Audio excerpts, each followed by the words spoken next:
नमस्कार। पुरानी चुनावी रंजिश के चलते सहकारी समिति के सहायक प्रबंधक का पहले तो दिन दहाड़े अपहरण किया जाता है, लेकिन जब सहायक प्रबंधक के द्वारा अपहरण करने वाले लोगों को पहचान लिया जाता है तो अपहरणकर्ता द्वारा उनकी हत्या कर दी जाती है। घटना मध्य प्रदेश के सागर जिले की है, जहां सागर के गोरझामर थाना क्षेत्र के अंतर्गत आने वाले नया गांव निवासी 61 वर्षीय प्रहलाद लोधी, जो कि सहकारी समिति के सहायक प्रबंधक थे और वे अपने पूरे परिवार के साथ नया गांव में ही रहते थे। प्रहलाद लोधी का एक नियम था, वह प्रतिदिन सुबह 5 बजे उठ जाया करते थे और उठने के बाद वह टहलने के लिए जाया करते थे। नया गांव में प्रहलाद लोधी के घर के पास ही एक नर्सरी भी थी, जिस नर्सरी में प्रहलाद लोधी टहलने के बाद योगा भी किया करते थे और प्रतिदिन टहलने व योगा करने के बाद वह अपने समय से ठीक 2 घंटे के बाद 7 बजे तक अपने घर वापस आ जाते थे। जब एक दिन रोज की तरह ही प्रहलाद लोधी 17 अक्टूबर 2024 को सुबह ठीक 5 बजे अपने घर से टहलने के लिए निकलते हैं, पर उस दिन प्रहलाद लोधी काफी देर हो जाने के बाद भी अपने घर पर नहीं पहुंचते हैं।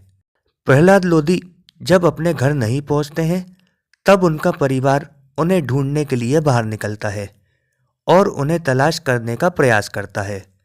जब परिवार के लोगों को प्रहलाद लोधी कहीं नहीं मिलते तो उनके परिवार वाले अपने कुछ परिचितों से प्रहलाद के बारे में पूछते हैं।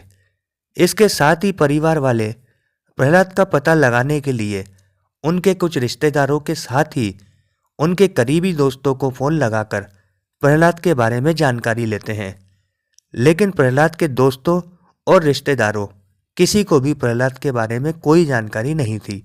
वहीं जब परिवार वालों के द्वारा काफी देर तक प्रहलाद की कोई जानकारी नहीं मिलती है तो इसके बाद प्रहलाद लोधी का परिवार थाना गोरझामर पहुंचता है और थाने पहुंचने के बाद प्रहलाद का परिवार पुलिस को प्रहलाद के लापता होने की सूचना देता है। वहीं जब पुलिस को भी प्रहलाद के लापता होने की सूचना मिलती है तो पुलिस भी तत्काल अपनी कार्रवाई शुरू कर देती है और प्रहलाद लोधी की तलाश करने में जुट जाती है।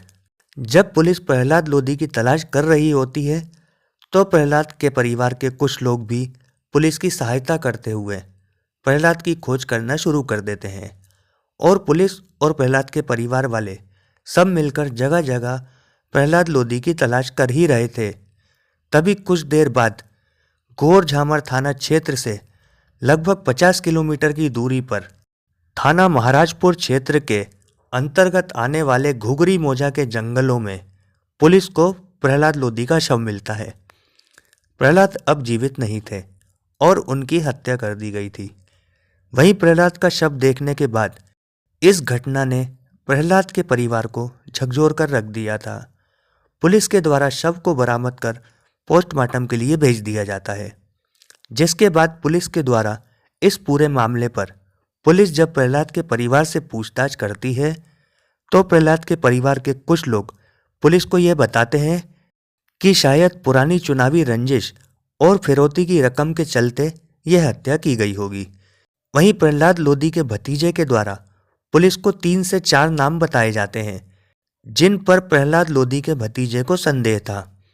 पुलिस भी संदेह के आधार पर परिजनों के द्वारा बताए गए नामों की तलाश शुरू कर देती है और पुलिस के द्वारा की जा रही जांच पड़ताल में पुलिस को यह जानकारी मिलती है कि बताए गए नामों में से 2 संदेही, जिनका नाम सरमन लोधी और टीकाराम लोधी है, वह दोनों ही अपने अपने घरों से गायब थे। इसके साथ ही वो दोनों कुछ दिनों से अपने घर पर भी नहीं आए थे। अब इन दोनों के लिए पुलिस का शक थोड़ा और बढ़ जाता है और पुलिस ने परिवार के लोगों के द्वारा बताए गए नामों में से सरमन और टीकाराम दोनों के खिलाफ नामजद हत्या का प्रकरण दर्ज कर लिया था। प्रकरण दर्ज करने के बाद पुलिस की टीम के द्वारा इन दोनों की तलाशी तेजी से शुरू कर दी गई थी और सरमन और टीकाराम दोनों की ही गिरफ्तारी के लिए पुलिस की टीमें अपने द्वारा हर संभव प्रयास कर रही थी। पुलिस की टीमें सरमन और टीकाराम दोनों के ही परिचितों, दोस्तों और रिश्तेदारों के घरों पर लगातार दबिश दी जा रही थी, तभी अचानक तलाश करने के दौरान पुलिस की टीम को सरमन और टीकाराम दोनों की लोकेशन की जानकारी मिलती है। पुलिस की टीम को यह पता चलता है कि सरमन और टीकाराम दोनों ही एक साथ रायसेन जिले के बाड़ी बरेली में छुपे हुए हैं। वहीं पुलिस की टीम भी दोनों की लोकेशन की जानकारी मिलते ही जल्द से जल्द बाड़ी बरेली पहुंचती है। लेकिन पता नहीं कैसे सरमन और टीकाराम दोनों को ही पुलिस के बाड़ी बरेली आने की सूचना मिल जाती है और वह दोनों भी बिना देरी किए बाड़ी बरेली से भाग निकलते हैं। लेकिन पुलिस भी सरमन और टीकाराम के काफ़ी करीब पहुंच चुकी थी, इसलिए पुलिस के द्वारा उन दोनों की तलाश लगातार जारी रखी जाती है और पुलिस की टीमें सरमन और टीकाराम की तलाश सागर, रायसेन के साथ ही नरसिंहपुर जिले में भी शुरू कर देती है। और इसी बीच पुलिस को एक बार फिर से इन दोनों की लोकेशन की जानकारी मिलती है, जिसमें पुलिस को यह पता चलता है कि वह दोनों सहजपुर के पास हैं। अब पुलिस की टीम जानकारी मिलते ही बिना देरी किए तत्काल सहजपुर पहुंचती है और इस बार पुलिस को सफलता मिल ही जाती है।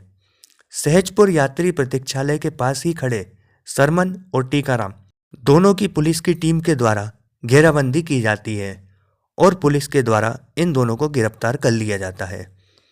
पुलिस सरमन और टीकाराम दोनों को हिरासत में लेने के बाद पुलिस थाने ले आती है। पुलिस थाने लाने के बाद जब पुलिस के द्वारा सरमन लोधी से पूछताछ शुरू की जाती है तो सरमन लोधी पुलिस के सामने अपना जुर्म कबूल कर लेता है और उसने ही अपने साथियों के साथ प्रहलाद लोधी की हत्या की है, यह बात भी स्वीकार कर लेता है। इसके साथ ही सरमन लोधी पुलिस को बताता है कि इस हत्याकांड में कुल 5 लोग शामिल हैं, जिनमें कि सरमन लोधी पूर्व सरपंच निवासी नया गांव स्वयं, टीकाराम लोधी निवासी नया गांव, ड्राइवर ब्रजेश मेहरा निवासी देवरी, रितेश उर्फ नीतेश लोधी निवासी पटना बुजुर्ग और अरविंद चौहान, हम 5 लोग इस वारदात में शामिल हैं। इनमें से ब्रजेश मेहरा जो कि एक ड्राइवर है जो देवरी निवासी बलदेव लोधी की बोलेरो गाड़ी चलाता था। इसके साथ ही अरविंद चौहान जो कि नया गांव और आसपास के क्षेत्रों में कपड़े बेचने का काम करता है। इसलिए सरमन लोधी ने ब्रजेश मेहरा और अरविंद चौहान दोनों को ही कुछ पैसों का लालच दिया और इस वारदात में शामिल करवाया था, जहां पर सरमन और ब्रजेश की आपस में काफ़ी पुरानी जान पहचान थी और हम दोनों ही एक दूसरे को बहुत पहले से ही जानते थे। इसी बात का फायदा उठाकर सरमन ने ब्रजेश के सहारे सबको पैसे का लालच देकर सबको अपने साथ मिला लिया था।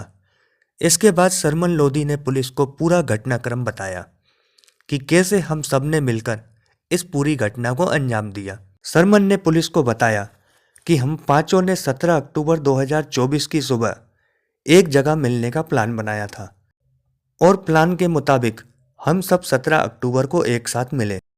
हम सब के मिलने के बाद सबसे पहले हम लोगों के द्वारा एक पार्टी करी जाती है। पार्टी करने के बाद हम सब ब्रजेश मेहरा जो कि गाड़ी लेकर आया था उसके साथ सुबह सुबह हम सभी लोग प्रहलाद लोधी का इंतजार करने लगते हैं।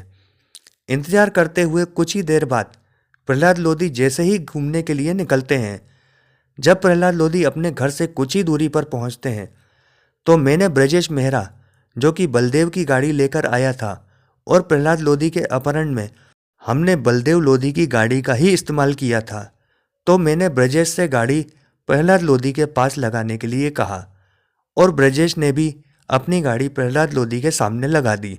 सुबह सुबह का समय था और सड़कों पर सन्नाटा था, इसलिए हम सब ने मिलकर प्रहलाद लोधी को रास्ते में ही रोक लिया और प्रहलाद लोधी को पकड़कर जोर जबरदस्ती कर उसे अपनी गाड़ी में बिठा लिया था। इसके साथ ही सरमन ने बताया कि हम प्रहलाद लोधी को मारना नहीं चाहते थे। हमने प्रहलाद लोधी का अपहरण सिर्फ इसलिए किया था क्योंकि हम सब मिलकर प्रहलाद लोधी के परिवार से अपहरण कर फिरौती की कुछ रकम की मांग करना चाहते थे।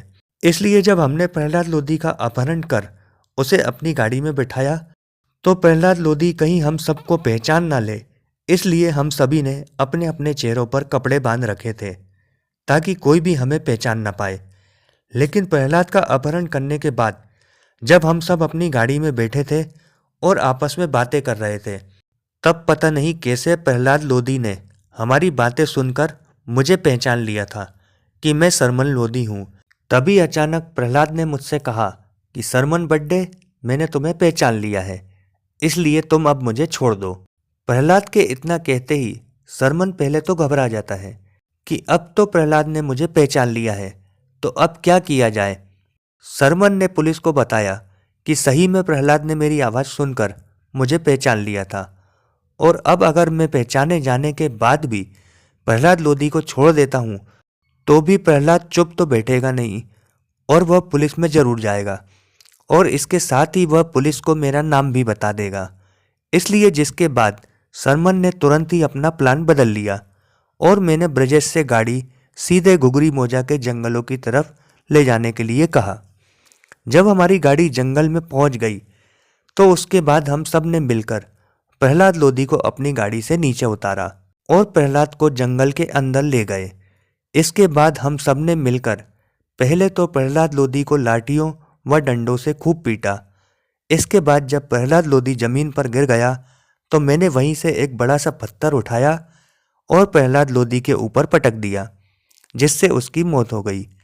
सरमन ने फिर पुलिस से कहा कि हम प्रहलाद को मारना नहीं चाहते थे, लेकिन हम सबको डर था कि अगर हमने प्रहलाद को जिंदा छोड़ दिया तो कहीं ना कहीं वह हम सबके नाम जानता था, और बस इसी वजह से हमने प्रहलाद की हत्या कर दी।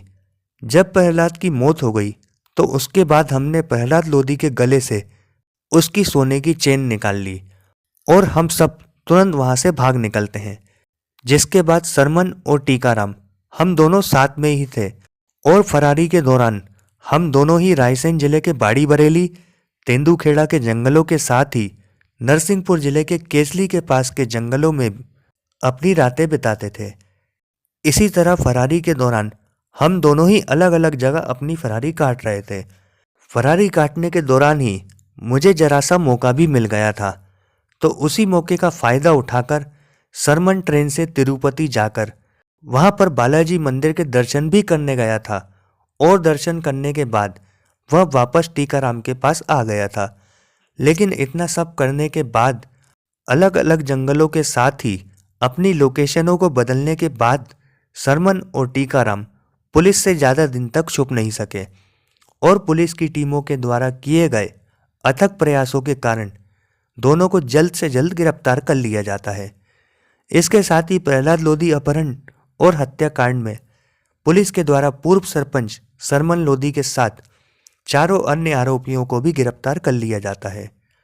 फिलहाल पुलिस के द्वारा इस पूरे मामले की जांच पड़ताल की जा रही है, जिसकी जांच पूरी हो जाने के बाद पुलिस गिरफ्तार किए गए 5 लोगों को कोर्ट में पेश करेगी।